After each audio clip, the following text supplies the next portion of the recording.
آقا صلی اللہ علیہ وسلم خالص انسانوں کے لیے رحمت نہیں ہے، ہمارے لیے رحمت بن کر نہیں آئے ہیں، بلکہ تمام عالموں کے رحمت للعالمین بنا کر اللہ تعالیٰ نے اس دنیا میں مبعوث فرمایا ہے۔ ہر ایک کے رحمت ہیں۔ آقا صلی اللہ علیہ وسلم کا ہر عمل ہمارے لیے رحمت ہے۔ آقا صلی اللہ علیہ وسلم کا بھول جانا بھی ہمارے لیے رحمت ہے۔ ایک مرتبہ آقا صلی اللہ علیہ وسلم ظہر یا عصر کی نماز میں 4 رکعت پڑھانے کے بجائے 2 رکعت پڑھا دی۔ حضرات صحابہ کرام رضوان اللہ تعالی علیہم اجمعین کا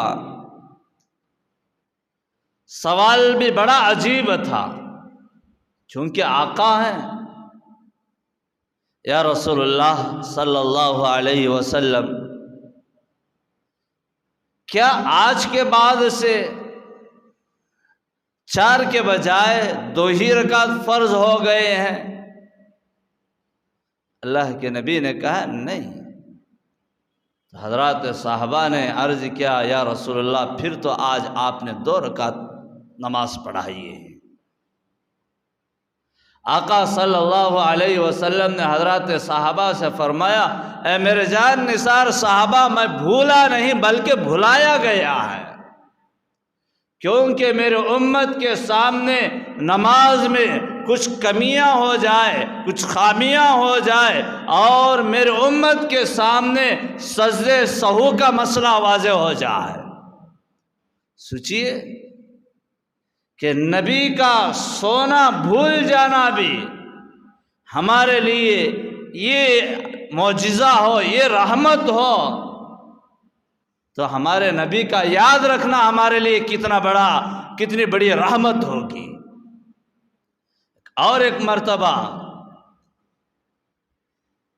میدان جہاد سے آپ صلی اللہ علیہ وسلم حضرات صحابہ کرام رضوان اللہ تعالی علیہم اجمعین جو ہیں واپس آئے، ایک مقام پر ٹھہرے۔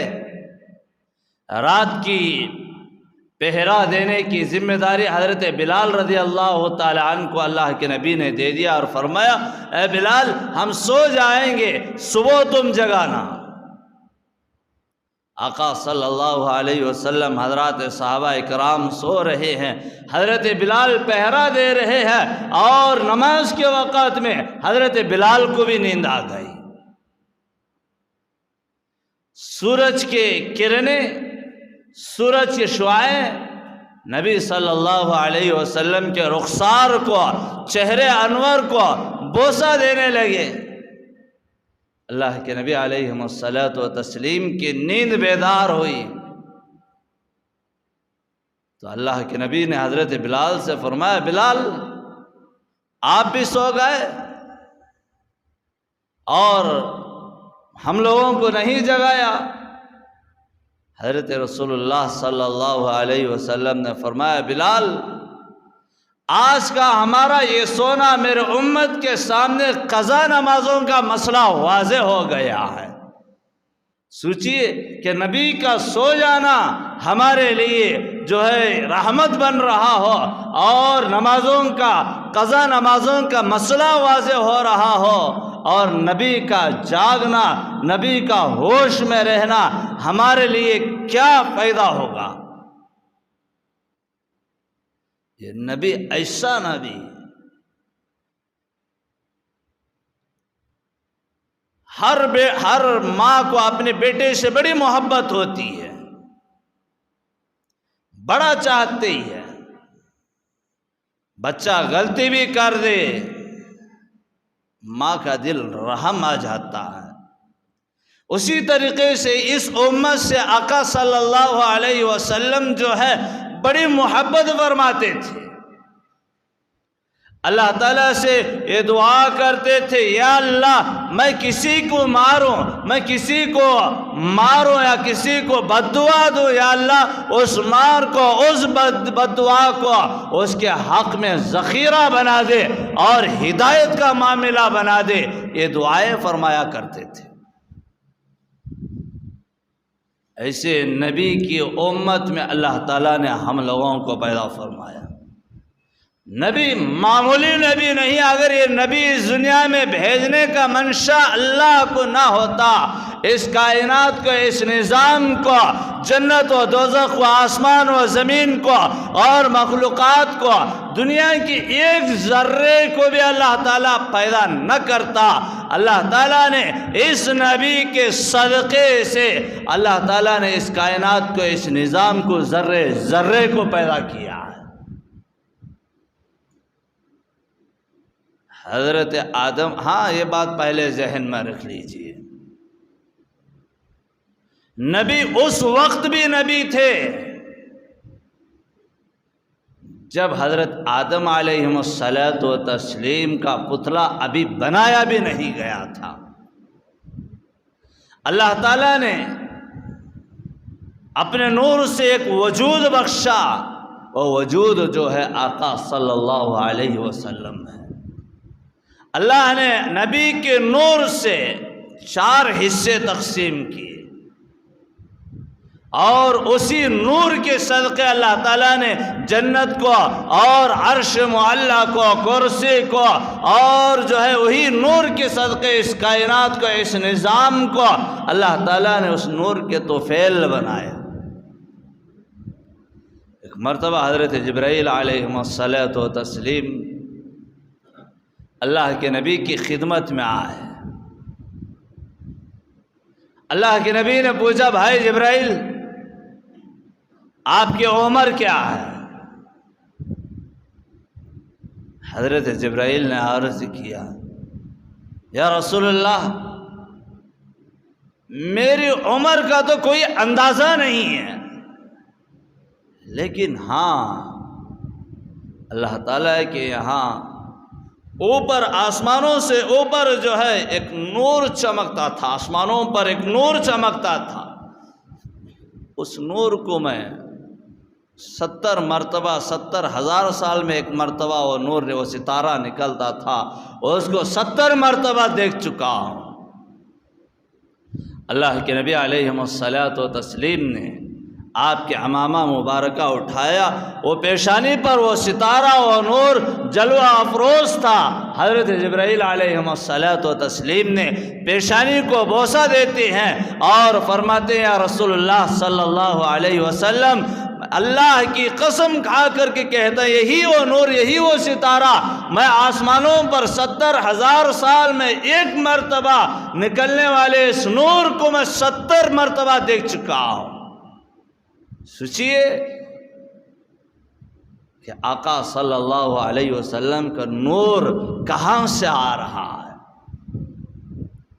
اور ایک حدیث کے اندر آتا ہے، حضرت آدم علیہ الصلوۃ والتسلیم ابھی مٹی اور پانی کے درمیان تھے، گارا اور پانی کے درمیان تھے، اس وقت بھی میں آسمانوں پر اللہ تعالیٰ کے ہاں میں نبی تھا۔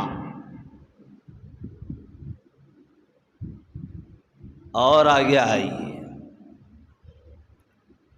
سیدنا حضرت آدم علیہ الصلوۃ والتسلیم کو اللہ تعالیٰ نے ان کے پتلے کو پیدا کیا، ان کے اندر روح ڈالی، جنت کے اندر بھیجا۔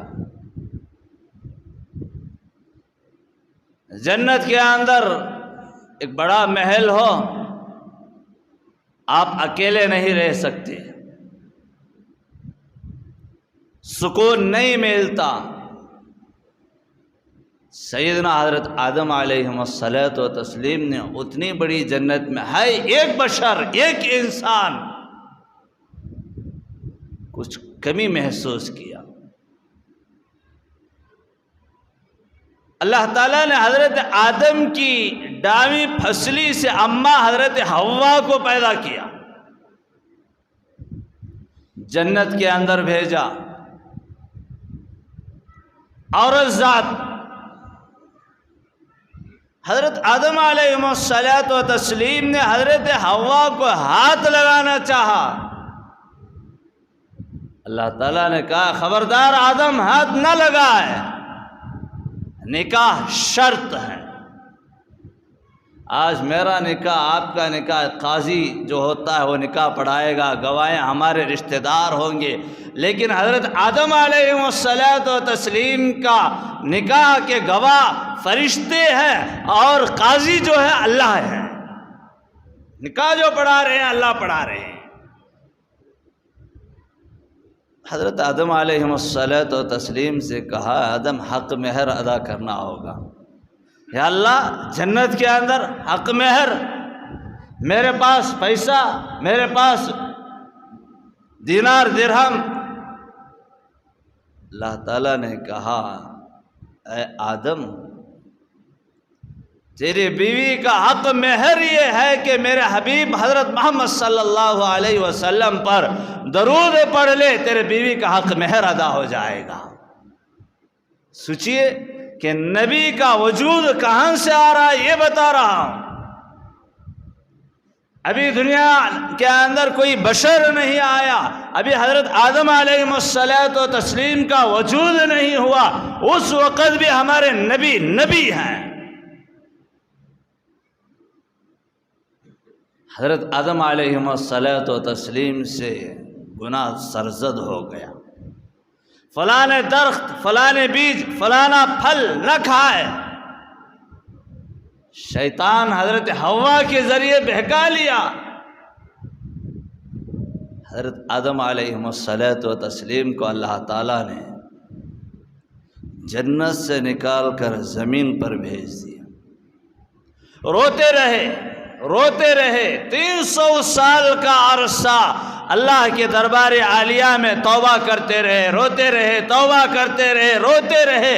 ایک صبح ایسی آئی، اللہ تعالیٰ سے التجا کی یا اللہ میری اس دعا کو تیرے حبیب کا اس واسطہ حضرت محمد صلی اللہ علیہ وسلم کا واسطہ میری توبہ کو قبول فرما۔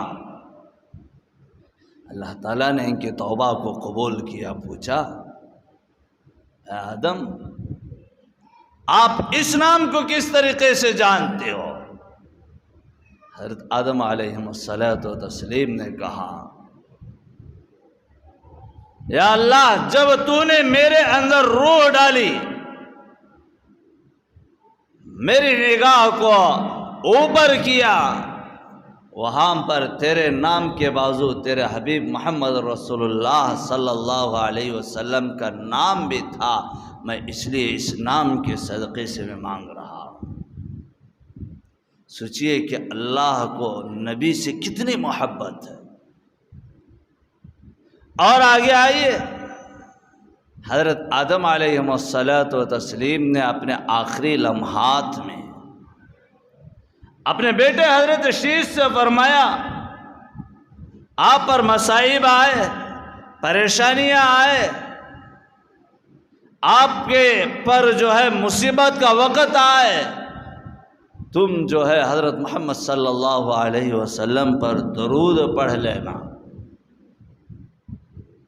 حضرت شیش نے کہا اے ابا جان آپ تو ابو البشر ہیں، آپ تمام انسانوں کے ابا ہیں، ہم لوگ آپ پر درود پڑھنا تھا، لیکن آپ کہہ رہے ہیں کہ حضرت محمد صلی اللہ علیہ وسلم پر۔ حضرت آدم علیہ الصلوۃ و تسلیم نے کہا ہے بیٹا آپ جنت میں رہ کر نہیں آئے، میں جنت میں رہ کر آیا ہوں، جنت کے محلوں پر، جنت کے نہروں پر، جنت کے پتوں پر جو ہے اللہ کے نبی حضرت محمد صلی اللہ علیہ وسلم کے نام کو دیکھ کر آیا ہوں۔ یہ ہے ہمارے نبی کی شان اور مرتبہ، مقام۔ نبی کو اس امت میں اللہ تعالیٰ نے مبعوث فرمائے، اللہ تعالیٰ کا بڑا احسان ہے، اس کا شکر جتنا بھی کیا جائے کم ہے۔ اس امت میں پیدا ہونے کے خاطر بڑے بڑے نبی جو ہیں اللہ تعالیٰ سے بھیک مانگا کرتے تھے، یا اللہ ہم کو نبی پیغمبر نہیں بلکہ تیرے حبیب حضرت محمد صلی اللہ علیہ وسلم کی امت میں ایک ادنا سے امتی بنا دے۔ اللہ تعالیٰ نے پوچھے بغیر اس امت میں پیدا فرمایا، یہ اللہ کا بڑا احسان ہے۔ اس امت سے بھی نبی جو ہے بڑی محبت فرمائے ہیں۔ میدان حشر ہوگا، آج ہمارے دلوں سے نبی کی محبت نکلتی ہوئی جا رہی ہے۔ آج ہمارے دلوں میں نبی کی محبت نہیں، لیکن نبی ہر ہمیشہ اس امت سے محبت کی، ہر ہمیشہ دعائیں مغفرت کی ہے۔ ابھی میں نے جو بتایا، اللہ سے دعا کی، اللہ میں کسی امت پر، کسی میری امتی پر میں بد دعا کر دوں، کسی شخص کو مار دو، اور میری بد دعا کو، میری مار کو اس کے لیے ہدایت والا معاملہ فرمانا۔ ہر موڑ پر نبی صلی اللہ علیہ وسلم ہر ہمیشہ اس امت کے لیے مغفرت کی دعائیں کرتے تھے۔ میدان حشر قائم ہوگا، اور ابھی حساب و کتاب نہیں ہوگا۔ اس وقت جو ہے لوگ یہ سوچ رہے ہوں گے جلدی سے ہمارا حساب و کتاب ہو جائے، تاخیر ہو رہی ہے، مصیبت بڑھ رہی ہے، یا تو جنت مل جائے یا تو دوزخ مل جائے۔ ہر ایک کی خواہش ہوگی۔ سیدنا حضرت آدم علیہ الصلوۃ و تسلیم سے لے کر سیدنا حضرت عیسیٰ علیہ الصلوۃ و تسلیم تک ہر ایک اپنی آخرت کے بارے میں، اپنی جنت کے بارے میں سوچ رہے ہوں گے۔ حضرت ابراہیم بھی کہیں گے، یا اللہ میں میری امت کے بارے میں سوال نہیں کروں گا، بلکہ تو میرے بارے میں تجھے سے سوال کروں گا، میری مغفرت فرما، مجھے جنت عطا فرما۔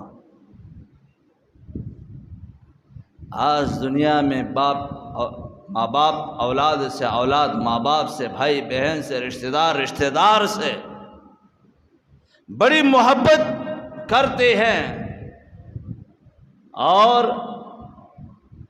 کل قیامت کے دن میدان حشر میں ہمارا کوئی ساتھ نہیں دے گا۔ ماں باپ اولاد کو دیکھ کر بھاگیں گے، اولاد ماں باپ کو دیکھ کر بھاگیں گے، رشتہ دار اور ایک دوسرے کو دیکھ کر دور ہو جائیں گے۔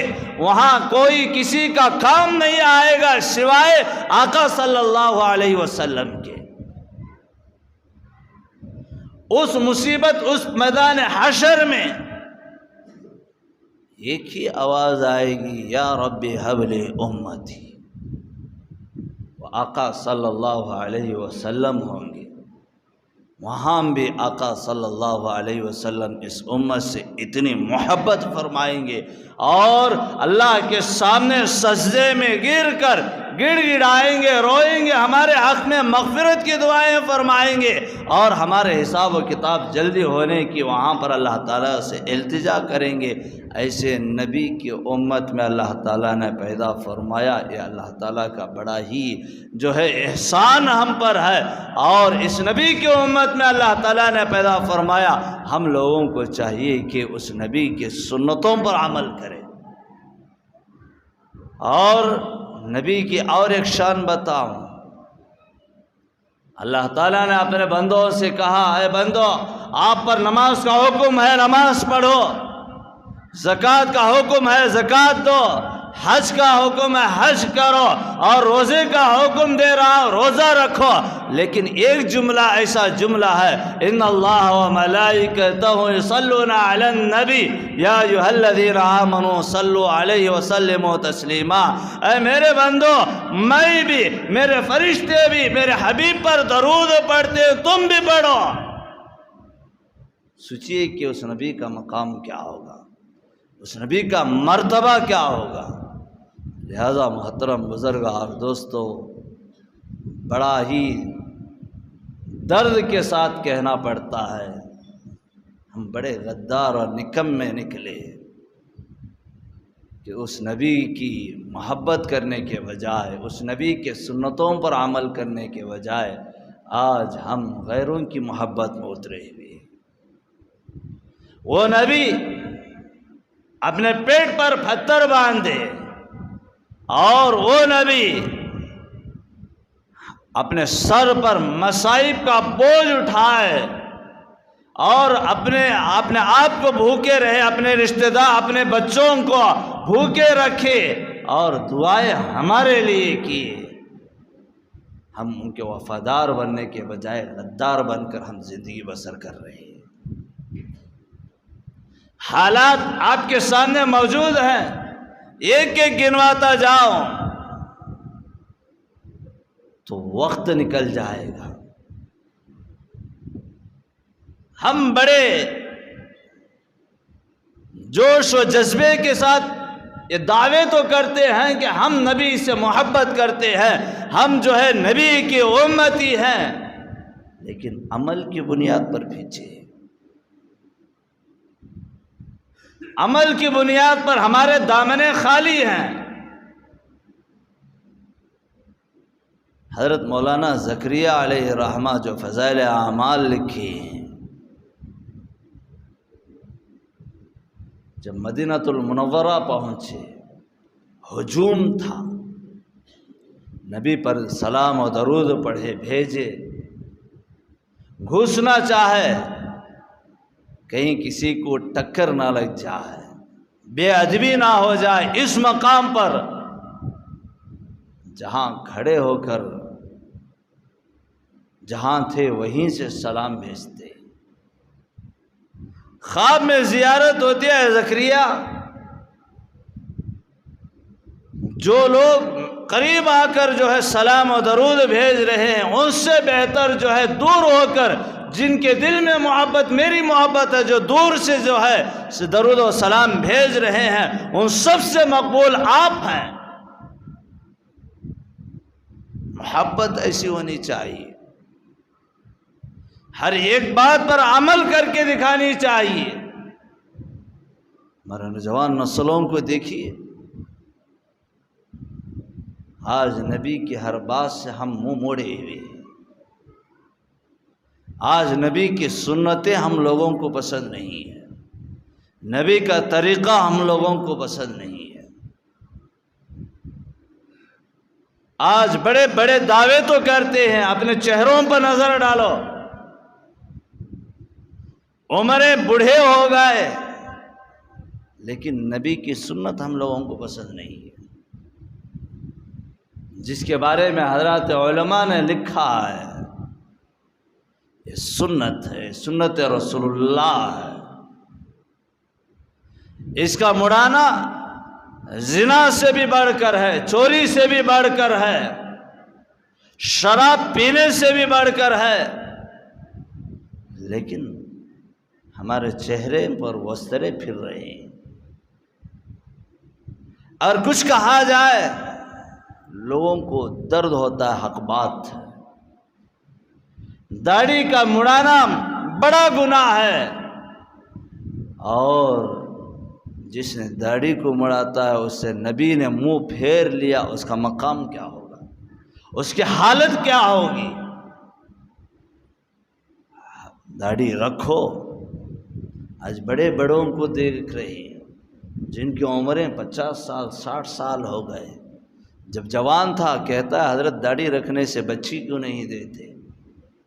میں میرے بہنوں سے کہتا ہوں جو داڑھی رکھا ہوا ہوتا ہے اور اس کے اندر عیب بھی ہو، لیکن اللہ پر اللہ کا کرم، اللہ کا خاص رحمت اس پر ہوتی ہے، اور جو داڑھی رکھا ہوا ہوتا ہے اور جو ہے وہ جوان مرد ہوتا ہے، جو داڑھی نہیں رکھتا ہے، کچھ بات کہوں وہ نامرد ہوتا ہے۔ جو داڑھی مڑاتا ہے اللہ تعالیٰ اس کے ایک کے بعد ایک کے بعد ایک کے بعد اس کی نسل میں نامرد کو پیدا کرتا ہے۔ داڑیاں رکھو، سنت رسول اللہ ہے۔ آج کے اس زمانے میں لوگ ہم لوگوں کو جھبا پہننے پر پابندی، داڑھی رکھنے پر پابندی، یہ سب جو ہے اسلام کے دشمن لگا رہے ہیں، ہم اسی کو فالو ہو رہے ہیں۔ حضرت کیا کرے حضرت، ہم کو نوکری نہیں ملتی۔ اگر میں کہوں، اگر یہی یہ دشمن کہے کہ آپ کے گھر میں قرآن ہے اس لیے تم کو نوکری نہیں ملے گی، کیا ہم قرآن کو چھوڑیں گے؟ اور یہی دشمن آ کر کے کہے اپنے بیویوں پر، اپنے بچیوں پر الزام، جھوٹا الزام ڈالے، ہم مانیں گے؟ نہیں مانیں گے۔ مسلمان وہ ہے اپنی جان چھڑا سکتا، اپنی جان دے سکتا ہے، لیکن جو ہے ایمان کو فروخت نہیں کر سکتا۔ رکھو داڑیاں۔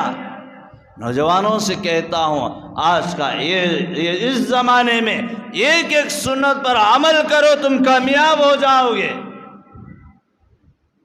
دوسرا، ہمارے سر، ہمارے بال نبی کی سنت جیسے ہو جائے۔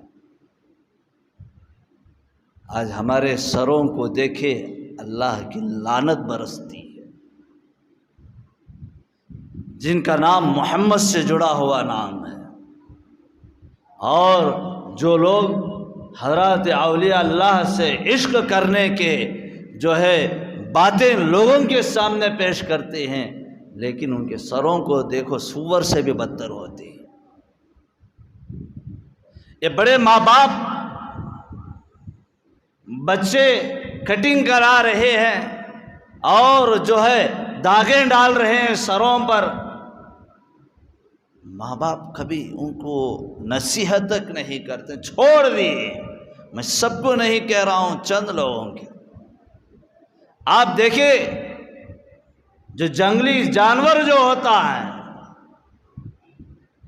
اس کے پیٹھ پر جیسے بال ہوتے ہیں، ایسا کلمہ پڑھنے والا مسلمانوں کے سروں پر وہ بال، یہ سب مڑا ہوا، بیچ میں جو ہے گدھے جیسے، سور جیسے بال کھڑا کر کے جا رہا ہے۔ کوئی ادھر ادھر جو ہے کاٹا ہوا ہے، آپ مڑانا ہے پورے مڑاؤ، رکھنا ہے پورے رکھو۔ کون سی جانوروں کی مشابہت اختیار کیے؟ نبی کی سنت نہیں۔ بعض لوگوں سے، بڑے لوگوں سے میں نے سوچا ہے، کھوڑ جو اجلا داغ پھٹتا ہے جسم پر پھٹتا ہے، آج کل بالوں میں پھٹ رہا ہے، ادھر کلر مار رہا ہے، ادھر کلر مار رہا ہے۔ پھر پوچھے، میں بڑا نبی کا سچا عاشق کہتا، اب محرم گیا، کتنے ایسے جھوٹے عاشقان تھے کہ علاوے کھنلنے کے بہانے ادھر ادھر پنجے لے کر ناچے۔ یہ سب جھوٹے عاشقان ہیں، اللہ تعالیٰ ان کا حوالہ نار جہنم میں کرے گا۔ کبھی ان کے چہروں پر داڑھی نہیں، کبھی ان لوگوں نے سنت رسول اللہ پر عمل نہ کیا۔ حضرات صحابہ وہ صحابہ تھے، ایک واقعہ آپ حضرات کو یاد ہوگا، ایک صحابی تھے، نبی کے سر میں سیدھی مانگ دیکھ کر، حبشی تھے اور نبی کے سر میں مانگ دیکھتے، ان کے دل میں بھی ارمان ہوتی میرے سر پر بھی سیدھی مانگ آ جائے، سیدھی مانگ آ جائے، لیکن ان کے بال جو ہے گھنے تھے اور جو ہے مڑ سیدھے نہیں ہوتے تھے، حبشی تھے، سنت ہے، عمل کرنا ہے۔ ایک مرتبہ دیکھا گھر میں جو ہے تنور چولہا روشن ہے، ایک سلاخ رکھتے ہیں اور وہ سلاخ گرم ہو جاتی ہے، سر میں سیدھے لکیر مار لیتے، زخم ہو گیا، داغ ہو گیا۔ اور صحابہ نے پوچھا، ارے تو نے یہ زخم، اتنی مصیبت کیوں اٹھائی؟ صحابی نے عرض کیا، نبی کے سر میں جو ہے درمیان میں لکیر ہو، مانگ ہو، میرے سر میں نہ ہو، یہ ہرگز گوارا نہیں۔ ایسے تھے نبی صلی اللہ علیہ وسلم کی سنتوں پر عمل کرنے والے حضرات صحابہ اکرام۔ اگر سچی محبت ہے، ایک ایک سنت پر عمل کرو۔ سب سے پہلے داڑھی رکھو اور اپنے سر کو اچھا بناؤ اور غیروں جیسے نہ بناؤ۔ اور کوئی مسلمان، کوئی فلمی ایکٹر اس طریقے سے داڑھی رکھا ہے، وہ طریقے پر میں داڑھی رکھوں گا کہہ کر داڑھی رکھے گا، جب تک یہ رکھا ہوگا اس پر اللہ کی لعنت ہوگی، کیونکہ بعض نوجوان ایسے ہی ہیں، ایک ایکٹر نے رکھ لیا ہم بھی رکھ لیا، ایک ایکٹر نے مڑایا ہم بھی مڑا دیا، یہ جو ہے نبی کا امت ہی نہیں ہے، امت سے خارج ہو جاتا ہے اور نبی اس سے چہرہ پھیر لیتے ہیں۔ اور ایک بات مسئلہ واضح کروں، ایک ایکٹر نے باریک رکھا ہم نے بھی وہ رکھا، ایک ایکٹر نے یہاں تھوڑی رکھ لیا ہم بھی ویسے ہی رکھا۔ نہیں محترم بزرگ اور دوستو، نبی نے جس طریقے سے رکھے ہیں اور سنت جو ہے اس طریقے سے داڑھی رکھو اور اس طریقے سے اپنے سر کے بال کو بناؤ اور گھروں کے اندر ایک ایک سنت کو زندہ کرو اور نبی کی ایک ایک سنت گھر میں آ جائے، ہمارے اندر آ جائے، نبی کل قیامت کے دن دیکھ کر خوش ہو جائیں گے اور نبی خوش، ہمارے بقیہ جو ہے جتنے بھی وہاں پر مصائب ہیں سب مصائب سے ہم کو نجات مل جائے گی، نبی خوش جنت مل جائے گی۔ اگر نبی ناراض ہو جائیں گے ہمارا حوالہ نار جہنم کی طرف ہو جائے گا۔ بہرحال یہی چند کلمات تھے نبی کی جو ہے شان میں اور نبی کی عظمت میں آپ حضرات کی خدمات میں رکھا۔ انشاءاللہ آئندہ جمعہ نبی کی ولایت اور نبی کی ولادت جو ہے یا کس طریقے سے ہوئی، کہاں پر ہوئی اور نبی کے والد اور نبی کے والدہ یہ کون تھے، ان کے نام کیا تھے اور ان کا خاندان کیا تھا، یہ سب میں آپ حضرات کی خدمات میں آئندہ جمعہ لاؤں گا۔ آپ حضرات سے درخواست ہے کہ آئندہ جمعہ جلدی آنے کی کوشش کریں، نوازش ہوگی حسب معمول ہر جمعہ